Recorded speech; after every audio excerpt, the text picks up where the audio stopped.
Manuel Canelli, ¿cómo te va? Te saludo formalmente. Gracias por estar aquí en Línea Directa, es muy amable. No, muchísimas gracias a ustedes por invitarnos y bueno, siempre a disposición. La decisión del gobierno nacional de no extender el congelamiento del precio de los alquileres y la suspensión de los desalojos, bueno, una medida que ha causado serios inconvenientes, repudios. Ustedes han realizado varias movilizaciones en las últimas horas. Bueno, ¿cómo catalogás esta medida, ¿no? del gobierno, ¿no? De no dar marcha atrás con este decreto, ¿no? Este decreto que impedía durante la pandemia el aumento de alquileres y los desalojos?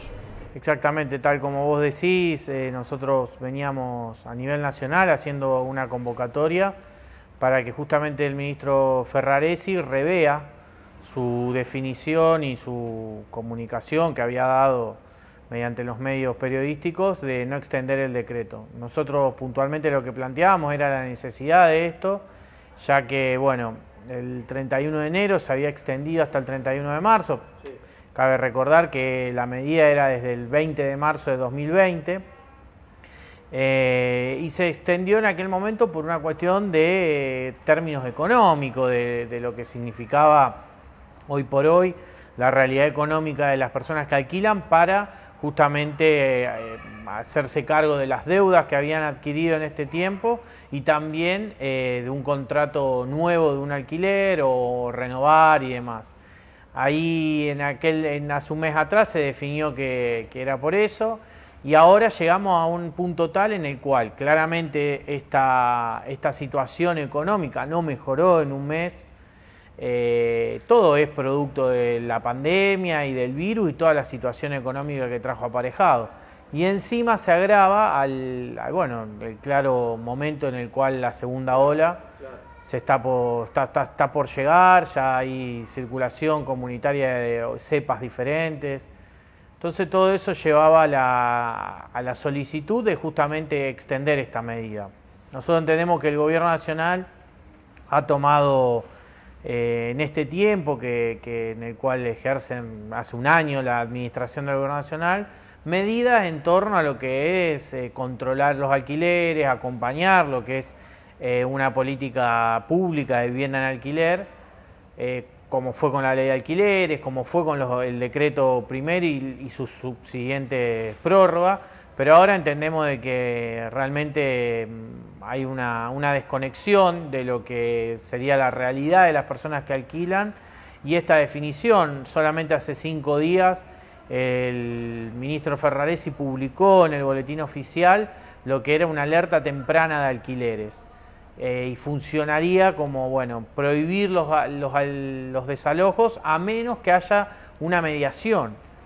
Y también instruía al Ministerio de Justicia a realizar los convenios que sean necesarios con el Poder Judicial de todos los niveles del Estado para, bueno, justamente instrumentar esta mediación. Pero al día de hoy no conocemos cómo es eso. Hoy por hoy ya los desalojos no es que están habilitados, pero tampoco tenemos una instancia clara para ir a solicitar la mediación y frenar estos desalojos. Manuel, decías el ministro Ferraresi, nos estamos refiriendo al ministro de Desarrollo Territorial y Hábitat de la Nación. ¿Ustedes pudieron hablar con él? ¿Tuvieron acceso? Bueno, nosotros desde el primer día que él asume nos pusimos a disposición. Todas las asociaciones de inquilinos del país, de Córdoba, de Buenos Aires, también de Salta, nombro por ahí las ciudades más grandes, pero hay asociaciones de inquilinos en todo el país. Y siempre Río Negro también es otra asociación muy organizada y demás. Siempre nos pusimos a disposición y el ministro nunca logramos que nos atienda. Si bien hay comunicaciones extraoficiales con otras personas que integran el ministerio, pero nunca propiamente dicho con él. Él plantea una administración que es a puertas cerradas, en la cual hasta incluso vemos de que hay errores en la evaluación de esta situación.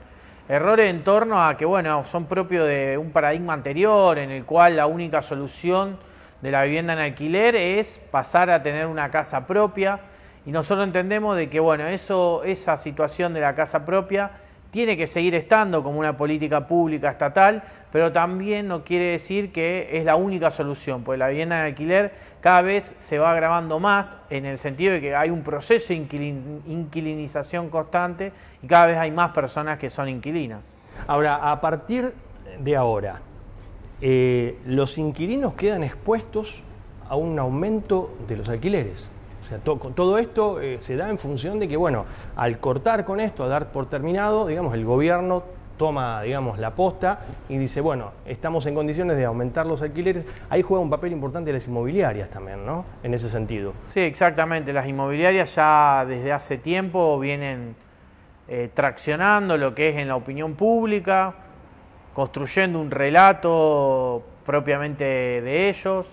Y también, bueno, interpelando a lo que es el gobierno nacional, ¿no? Ellos incluso gozan de una posibilidad de tener una organización mucho más aceitada, lo que es el movimiento de inquilinos, que muchas veces nosotros lo hacemos ad honorem o lo hacemos mediante, bueno, algún tiempo que tenga cada inquilino para aportarle a la asociación. Siempre es una organización mucho más cuesta arriba que lo que es las inmobiliarias, que ya de por sí vienen con un colegio formado de hace unos años y ellos vienen traccionando todo esto. Y era lo que venían buscando desde hace unos meses para acá, directamente que no sé, si fuera por ellos ya el 20 de marzo de 2020, en realidad el decreto sancionó el 29, retroactivamente al 20, ya desde ese momento hubiesen hecho como las leyes del mercado, en el cual dejar gente en la calle, hacer como si nada, como que la relación comercial continuaba y no había una pandemia. Y en un comienzo a nosotros nos costó mucho hacer entender a los inquilinos y las inquilinas que teníamos este derecho de que no nos desalojen, y así todo hubo desalojos. Entonces ahí es cuando nosotros tenemos miedo. Ahora, ¿qué es lo que va a pasar? Son situaciones muy violentas las que se prevén venir. Claro, porque Nire Roldán decía que se produjeron desalojos durante la pandemia, y eso está mal. Ahora, yo leía que la ley de alquileres dice que no tiene que haber una mediación previamente, ¿no? Antes de los desalojos. Sí, nosotros también en la Asociación de Inquilinos de Rosario nos tocó frenar desalojos, sobre todo incluso al comienzo de la pandemia, porque después, como les digo, ya los inquilinos sabían que el decreto prohibía los desalojos. Y también muchas veces cuando las personas que alquilan nos contactaban a nosotros a través de las redes sociales y demás, y nosotros le dábamos a conocer cuáles eran sus derechos, con eso alcanzaba. Ya iban directamente a la inmobiliaria y le decían, bueno, mirá, nos asesoramos, estos son nuestros derechos, que solamente nosotros lo que queremos es que se cumpla la ley, que sea lo que está escrito en el decreto, que tiene fuerza de ley y que se cumpla. Cuando las inmobiliarias veían que el inquilino o la inquilina estaba propiamente informado sobre sus derechos, con eso alcanzaba. Después también nos ha pasado de llegar tarde, producto de esto que te comentaba antes. Nosotros, al ser una organización no gubernamental, tenemos nuestros límites para poder acaparar lo que son todos los problemas, ¿no? Ahí es cuando también nosotros le pedíamos al Estado de que tome una parte activa en lo que es la situación del control de desalojos y demás. Trabajamos mucho con el tema, con el intendente de Rosario, también con el senador departamental, cuando fue que se habilitaron las mudanzas en Rosario. Lewandowski. Con Marcelo Lewandowski, había muchos intereses de inquilinos e inquilinas que se querían mudar de Rosario a alguna localidad del departamento de Rosario. Entonces ahí fue un poco que participamos en una reunión, la convocamos, que estaba el intendente conjuntamente con el senador, para justamente acordar lo que sería el sacar turno y demás. Esto en una etapa de la pandemia previa a lo que estamos ahora, que hoy por hoy es un poco más laxa la situación. Y también exigirle, bueno, al intendente de que aclare que si bien estaban las mudanzas habilitadas, se podían pedir turno, pero estaban los derechos garantizados de que, bueno, el inquilino o la inquilina se podía mudar solo si esa persona quería. Emanuel Canelli, vamos a hacer una pausa y vamos a regresar. Te pregunto, responde después de la pausa, ¿a cuántos hogares de Rosario llega esta medida, ¿no? ¿A cuántos hogares involucra la medida? Emanuel, había quedado pendiente una respuesta. ¿A cuántos hogares de Rosario afecta, ¿no?, esta medida? Bueno, no, hay un número en el cual está en construcción, pero en el censo de 2010 planteaba que el 20% de la sociedad de la ciudad de Rosario alquila. Nosotros creemos que ese número, con como te comentaba antes, el proceso de inquilinización constante y demás, se acrecentó ese número. Este año tocaba el nuevo censo, pero bueno, producto también de la situación pandémica y demás, se postergó, pero creemos que alrededor del 30% de las personas que viven en Rosario alquila. También hay otra cuestión que siempre creemos, es que todas las personas conocen a alguien, si no alquilan, conocen a alguien que alquila, si no, son garantes de algún inquilino, o quizá en algún momento de su vida alquilaron, sobre todo cuando son más jóvenes y demás. Entonces todos sabemos lo que es padecer la relación de alquiler. Y después, en torno a lo de la pandemia, de ese número que te arrojaba antes, alrededor de un 40% de las personas han contraído deudas en lo que significó afrontar la pandemia, producto de una situación de recorte en sus ingresos, y también producto de que, como la pandemia desnudó muchas realidades económicas, hay gente que se demostró que hay un tercio de la población en la cual no tiene una relación laboral estable, y bueno, y la pandemia lo ha golpeado aún más. Entonces, en torno a todo eso, también se generaban deudas en lo que es el alquiler, las expensas y los servicios. Ahí es un poco también que nosotros planteábamos, vos antes me preguntabas con respecto al ministro Ferraresi y las reuniones y demás. Nosotros siempre entendíamos que este esquema de congelamiento y prohibición de desalojos, debíamos salir de esta situación. No es conveniente para nadie, sobre todo, bueno, para los sectores propietarios, que ellos entienden de que continúan con una lógica de mercado, pero para el inquilino tampoco. Se ha generado muchas dificultades a la hora de buscar una nueva vivienda y demás. Entonces nosotros entendíamos que es necesario salir de acá, pero siempre lo planteábamos en un sistema de sentarnos a trabajar y generar políticas públicas en conjunto, todos los sectores, para salir de esta situación. Ahí era que proponíamos hacer un plan de desendeudamiento, un escalonamiento en lo que son los propietarios. No da lo mismo un propietario de una vivienda en alquiler que aquel que goce la posibilidad de tener más de una vivienda en alquiler. Ahí fue un poco cuando veíamos una situación alarmante y empezar a pensar estas posibilidades. Hoy por hoy no se concretó esta idea de una política pública y demás. Es más, hasta incluso se da un debate en torno a, bueno, intentar derogar lo que es la ley de alquileres. Nosotros estamos completamente en contra de esa situación, producto de que creemos que la ley de alquileres es un plafón inicial, un punto de partida. Pero no se cumple. Hay distintos ejes que la ley viene proponiendo, se fue implementando escalonadamente. Lo primero que se implementó fue elevar de 2 a 3 años el tiempo en la vivienda, el contrato. Después de ahí se pasó a registrar lo que eran los aumentos, que recién en julio se va a utilizar, pero bueno, el Banco Central ya va publicando y registrando lo que son los aumentos, y para ponerlo a disposición en julio.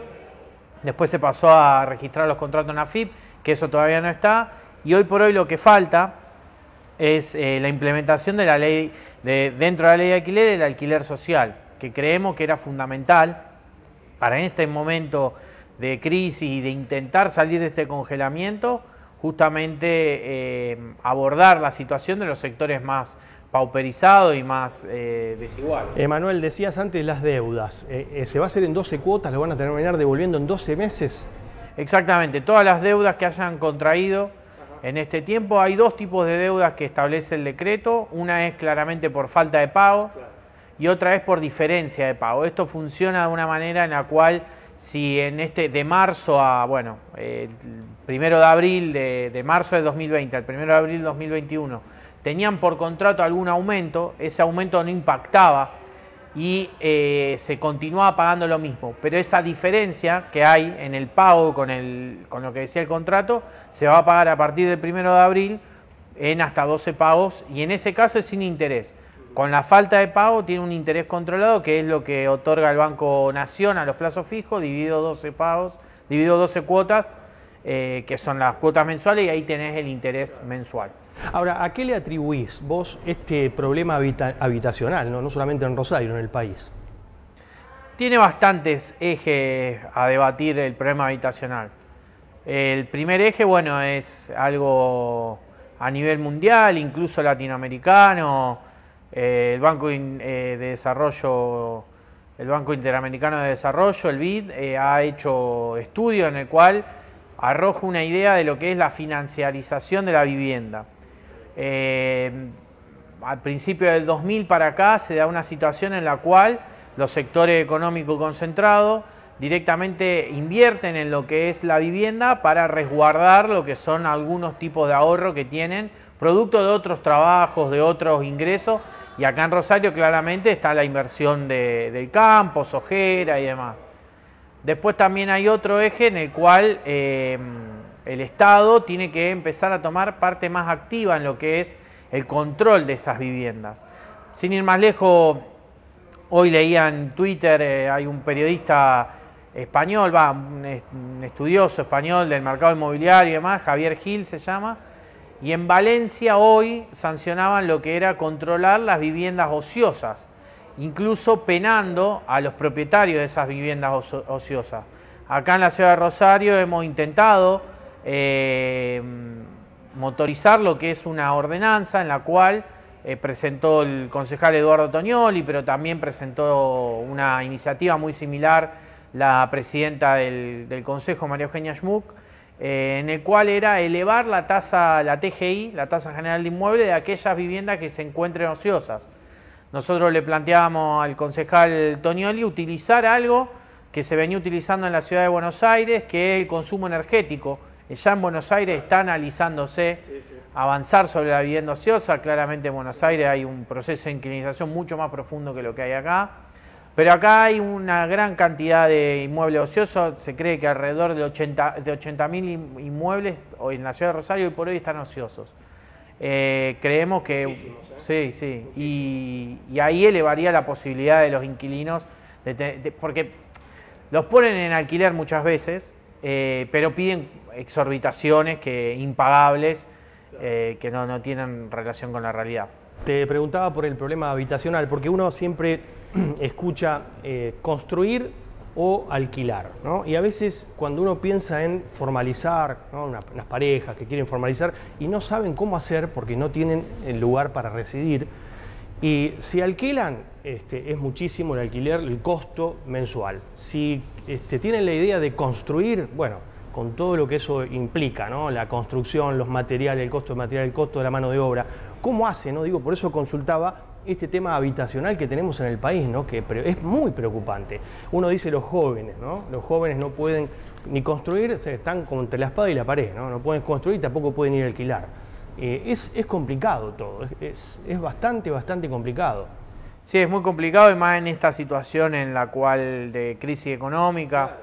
Creemos que en algún momento va a haber un rebrote económico cuando finalicen los rebrotes pandémicos, pero realmente sí, es una situación muy difícil. También es muy difícil que un joven o una joven directamente se haga cargo de lo que es un alquiler solo. Comúnmente se están utilizando vivir con alguna amiga, algún amigo o algún familiar. Pero también, bueno, es muy complejo lo que es. Por eso es importante que el Estado tome parte activa de legislando y regulando el mercado del alquiler. Muchas gracias por estar acá en Línea Directa, muy amable. Gracias. Muchísimas gracias a ustedes y a disposición. Emanuel Canelli entonces también pasó por Línea Directa, referente de Inquilinos Rosario.